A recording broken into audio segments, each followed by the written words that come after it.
ಅನ್ನಭಾಗ್ಯ ಯೋಜನೆ ಸರ್ಕಾರದ ಹೊಸ ಗಿಫ್ಟ್. ಈ ದಿನದಿಂದ ಇಂದಿರಾ ಕಿಟ್ ವಿತರಣೆ. ಕಿಟ್ನಲ್ಲಿ 4 ವಸ್ತುಗಳು ಉಚಿತ. ಅನ್ನಭಾಗ್ಯ ಯೋಜನೆಯಲ್ಲಿ ಐತಿಹಾಸಿಕ ಬದಲಾವಣೆ. ಕರ್ನಾಟಕದ ಲಕ್ಷಾಂತರ ಬಡ ಕುಟುಂಬಗಳಿಗೆ ಇದೀಗ ದೊಡ್ಡ ಸಿಹಿ ಸುದ್ದಿ ಬಂದಿದೆ. ರಾಜ್ಯ ಸರ್ಕಾರ ಅನ್ನಭಾಗ್ಯ ಯೋಜನೆಯಲ್ಲಿ ಮಹತ್ವದ ಬದಲಾವಣೆ ತಂದಿದ್ದು, 2026ರ ಫೆಬ್ರವರಿಯಿಂದ ಪ್ರತಿ ತಿಂಗಳೂ ರೇಷನ್ ಕಾರ್ಡ್ ಇರುವ ಎಲ್ಲಾ ಕುಟುಂಬಗಳಿಗೆ ಇಂದಿರಾ ಕಿಟ್ ಉಚಿತವಾಗಿ ವಿತರಿಸಲು ನಿರ್ಧಾರ ಮಾಡಿದೆ. ಈ ಕಿಟ್ನಲ್ಲಿ 5 ಕೆಜಿ ಅಕ್ಕಿಯ ಬದಲಿಗೆ ತೊಗರಿಬೇಳೆ, ಸಕ್ಕರೆ, ಅಡುಗೆ ಎಣ್ಣೆ ಮತ್ತು ಉಪ್ಪು ಸೇರಿದಂತೆ 4 ಮುಖ್ಯ ಅಗತ್ಯ ವಸ್ತುಗಳು ಇರುತ್ತವೆ.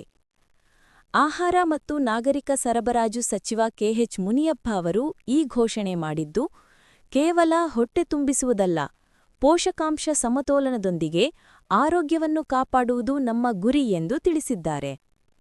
ಈ ಯೋಜನೆಯಿಂದ ರಾಜ್ಯದ 1.3 ಕೋಟಿಗೂ ಹೆಚ್ಚು ರೇಷನ್ ಕಾರ್ಡ್ ಫಲಾನುಭವಿಗಳಿಗೆ ನೇರ ಪ್ರಯೋಜನ ತಲುಪಲಿದ್ದು, ಪೋಷಕಾಂಶ ಕೊರತೆಯ ಸಮಸ್ಯೆಯನ್ನು ಗಣನೀಯವಾಗಿ ಕಡಿಮೆ ಮಾಡುವ ನಿರೀಕ್ಷೆಯಿದೆ.